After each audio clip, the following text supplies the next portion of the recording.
Verity, thank you so much for joining us. Thanks. So you're an art historian.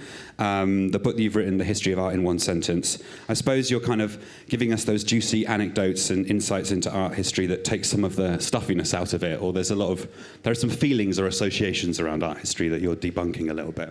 Yeah, I thought that it'd be nice to have a book where, if you just want to know like a little bit about the minimalists, you don't have to then watch a 10-hour documentary or really dig into a tome. So it's hopefully positively reductive.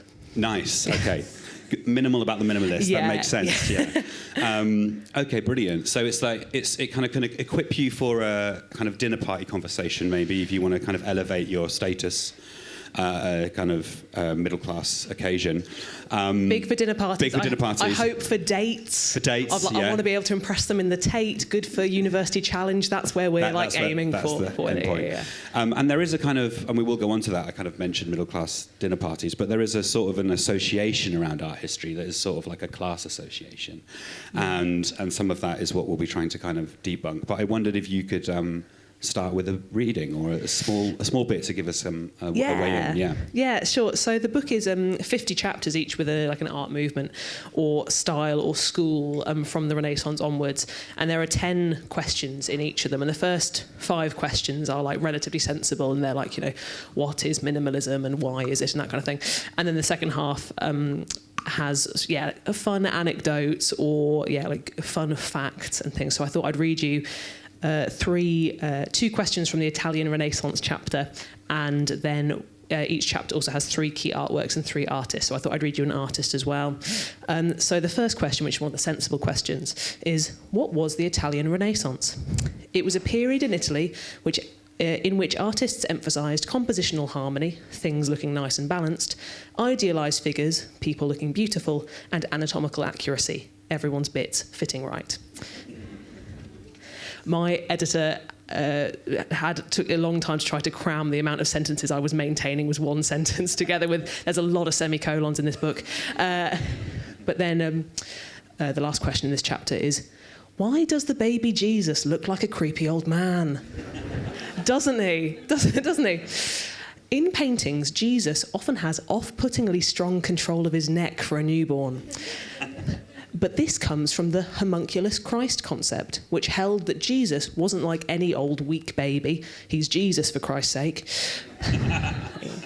But rather, he was born a tiny version of a grown man. Who knew? And then for one of the key artworks, we have a Michelangelo Sistine Chapel ceiling, which he made between 1508 and 1512. Michelangelo actually didn't want this painting gig, refusing the offer from Pope Julius II the first time around because he preferred sculpting to painting. Oh, to be multi-talented, you bastard. So that's vaguely the book. I'm tempted to make the whole talk about the Jesus homunculus now. It's so good, isn't it? It's so good. It's so interesting and surprising, and I'm trying to move my mind away from it because you've got a whole breadth of history to talk about. I suppose on that note, what for you are the highlights of characters from history, artists from history who we think more interesting than we initially kind of give them credit for? I think we have a habit in art history and history in general of finding characters and kind of making them two-dimensional and kind of making them stand for one thing and one thing only. And one of my favourite artists to learn about when I was doing the research for this book that kind of made them feel more three-dimensional and interesting was William Morris. And William Morris we all kind of know as this socialist hero, arts and crafts pioneer. And he very, believed that everything in your house should be useful or beautiful, and he thought that a really easy way to do that would be to print wallpaper because it's relatively cheap to buy. But the problem was with William Morris's wallpaper, as with all wallpaper in the 19th century, is it's all full of arsenic.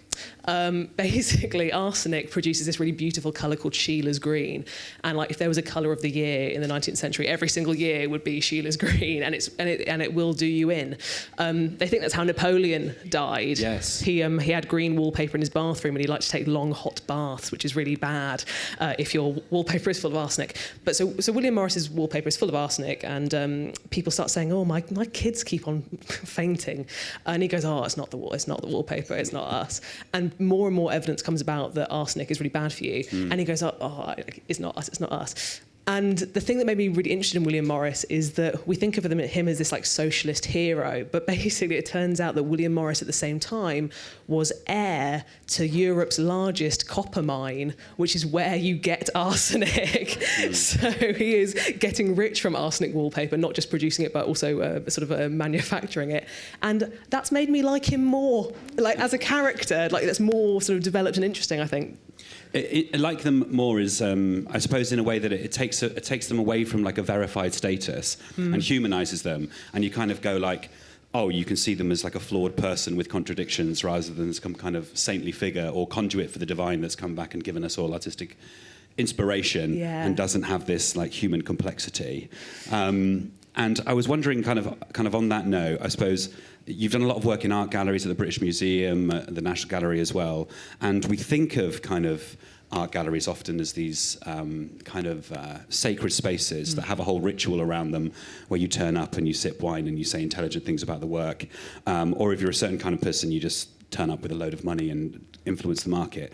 But why is it you think that, what's the journey of us coming to this place of taking art into a kind of quite a specific cultural context that we're in now, where it's largely kind of wooden floors, white walls, and being kind of deferential to the artwork? Why can't we kind of be really annoying and laugh or do some disruptive things in art galleries? Yeah, I think we're like, art galleries are kind of ruined for us by terrible school trips when you're like in primary school, because the art gallery represents everything you're not allowed to do. Like, you're not allowed to run about, you shouldn't touch anything, you're not allowed to scream, that kind of thing. So I think we all kind of feel inherently oppressed in art galleries. And we carry that through where we think there are certain art is beautiful and sort of divine, and then we're not allowed to criticize it. Whereas I think a big thing for me is that I don't think people need to know anything about art to have opinions about art, but I also think that it's completely fine to think loads of art is crap, which we like sort of are not allowed to say. But I think that like what I hope is that more people go in and really stick with their opinions about whether they like things or don't like things. And I think that any artwork can be beautiful if it reminds you of like a summer in your childhood. But I also think that any artwork can be funny. Like, my favourite example of this is Jericho's Raft of the Medusa. If anyone's seen that, it's like this really quite grim corpses floating on this plank of wood in the ocean, but it always makes me laugh because one of the corpses looks like a guy I used to work with. And that gets me every time. Have you checked that it's not him? It's not actually him. If only. Yeah. But so I think that actually allowing yourself to be like, to really feel the things you feel in art galleries can sort of bring back some of the power from a lot of the long dead male artists who were like total shits. I think it's really good to be able to be we'll get into some of those shits in a minute. I used to do a show at art galleries where we get loads of children in, and you just get them to kind of like respond to the artwork at the Tate or whatever. And what was really fun about that is they just respond kind of very naturally, like, it's my dog, or I don't like that colour, or Simon, or whatever, some word. But they're taking away that filter in their brain that feels like it has to be intelligent or say something interesting, and just reacting. And that can give you a kind of visceral response that's quite relaxing, really. And it takes out some of that kind of, I suppose, the intimidating aspects of it, right? Well, I do a live art themed stand-up events at the National Gallery, and we bring in stand-ups, and it's amazing to hear their reaction to things because they often haven't got an art background, so they're really running off the things that stand out to them. But I am always nervous when we go there because they are often reading from notes, so they have the dates written down, and they do a lot of pointing directly at priceless paintings that will not be covered by my insurance. So I'm always quite nervous about them. But that adds an element of kind of dramatic jeopardy, maybe. Peril. A risk, peril. Yeah. Should we get into a bit of that then about why it is this kind of why we put artists like on a pedestal and what the problem with that is? I mean, you touched on some of it, which is that it create this kind of lens of genius that we associate with artistic creation. And in a way, I really like something that Brian Eno said recently. And in a way, I feel it's similar to what one tries to do as a historian, where he went, we should take the narrative away from thinking about individual geniuses, and he uses the word scenius, because he's like, most creatives come from, there's a scene scene around them that they're representing, and they tend to be the person who kind of makes a name for it or makes it successful in inverted commas. But there's a whole supporting network and an ecosystem around them. And kind of as a historian, that's what the role is in a way, isn't it? Is to take the artist and historicize them in their moment and say, this is a person who we can understand, perhaps as a genius, but also located in a historically contingent time. And it's through that understanding of the period that we can get to kind of get to know the person. For like any of these movements, lots of people are missed out in this art history because they don't fit neatly into a movement or a category or that kind of thing. But lots of these movements are basically boys' clubs or sort of friends hanging about in Parisian cafes together and boosting each other up, and they're all almost always independently wealthy. It's like Frida Kahlo spent her whole life having to deny that she was a surrealist. People kept on saying that she was a surrealist, and she really hated it. And she called the surrealist French artistic bitches who did nothing but warm their arses in cafes talking about theories. Like she saw like right through this guise of it being like super deep and realised that these are just like wealthy boys like talking over like drug-induced dinners over these ideas and things. And I mean that's one of the reasons why the book stops at 2000, because the internet sort of is like the death of the movement, because now people can kind of do it on their own, and but up until then, like basically all movements are founded by groups of people who've got the cash to sort of put on their shows and that kind of thing. Yeah, interesting. I was thinking about that and wondering, I suppose, then, what are the artists that you find particularly interesting? I mean, you just mentioned a few people, but like, who is it that really like pops out to you and you're like, oh, there's so many untold stories here that you kind of really want to get stuck into? I feel like my favourite ones to research were the ones that we think of as like quite serious art historical figures, and then it's like one of my favourite people to write about in the book was Raphael, who we think of as like this very like Renaissance master, quite serious, but like very likely died from too much shagging. Was like he was like an absolute legend, and he and he there's a really good story where can you die from too much shagging? Maybe. Who knows? Yeah, he can tell us. He probably would. Yeah. But he was painting in someone's like big palace, and eventually the guy who owned the palace had to move Raphael's girlfriend into one of the spare rooms to save on the commute, because basically every 5 minutes he was nipping off to go and see her down the road. So they had to like bring her in-house so that he could sort of relieve his creative genius. Wow. But like he's great. Tintoretto, also someone that I loved researching. He is like, again, we think of as quite serious. Like all of the like really old Italian guys we think of as really serious. But I feel really bad for Tintoretto. Tintoretto, he was called Tintoretto because his dad was a dyer, Tintoret, and he was short. So that's a brutal nickname. But he had another nickname while he was living because he was self-taught, so he kind of compensated by painting really quickly and like vigorously. So he got the nickname Il Furioso. And it's like, how cross would you be if you had two nicknames and you found out we went with Tintoretto? Yeah. Like he's like a real scamp. That there's one story where 5 artists are each put into a competition to do a design for a big palace in Milan. And they're given one night to do their sketches, and all of them go away to do their sketches. And in that evening, Tintoretto completes his painting, breaks into the palace, hangs it in place. And the next morning when the judges come and they say, what's this? He goes, it's a gift. So I just like to think of him as a kind of like Bart Simpson character is what I think of. So like all of these guys who like on the paper seem quite serious and earnest, actually all of them have got something about them that's like really fun or cheeky or bad or, that kind of thing.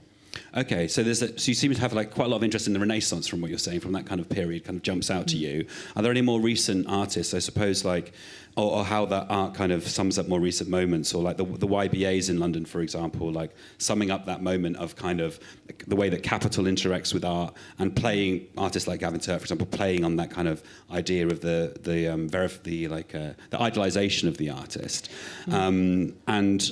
Yeah, I wondered what other kind of historical periods kind of jump out for you and in that kind of moment. Yeah, I mean, doing the YBAs was really fun. We recorded the audiobook, and it was quite difficult to do the audiobook because it was like in sentences, so we had to keep on stopping and starting. And there's always like one bit that trips you up. And we were talking about Sarah Lucas in the YBAs chapter, and I really I just could not get my like mouth around the words in her sentence. So I had to say the phrase "kebab vagina, anyone?" about 20 times. This poor guy in the booth was like, "Kebab vagina again, please." So like he didn't love that. But is that an artwork of hers, or is it a dish? Yeah, there's a lot of like using food as like the female yeah. form. So there's like heavy kebab vagina going on. But one of my favourite periods to write about that we ended up cutting. So we did there's a German edition of the book, and they needed one of the chapters cut. So we ended up cutting it for the Germans. But the St Ives schools. This is kind of not really a school. Most of them aren't really schools, but it stretches sort of from the early 20th century into the mid to late.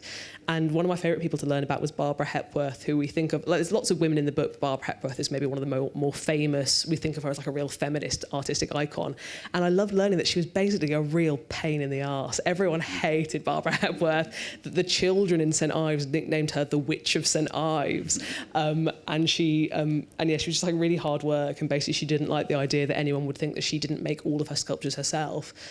So she had a team of assistants that she didn't like anyone seeing. So if a visitor came around, she'd ring a little bell and they'd all have to hide.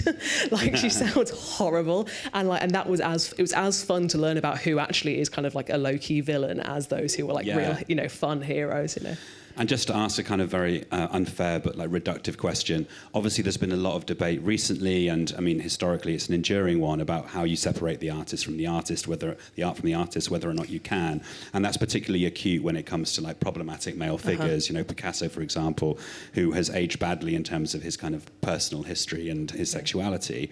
And art galleries have, continually failed in a way to deal with that challenge, or some have more successfully than others.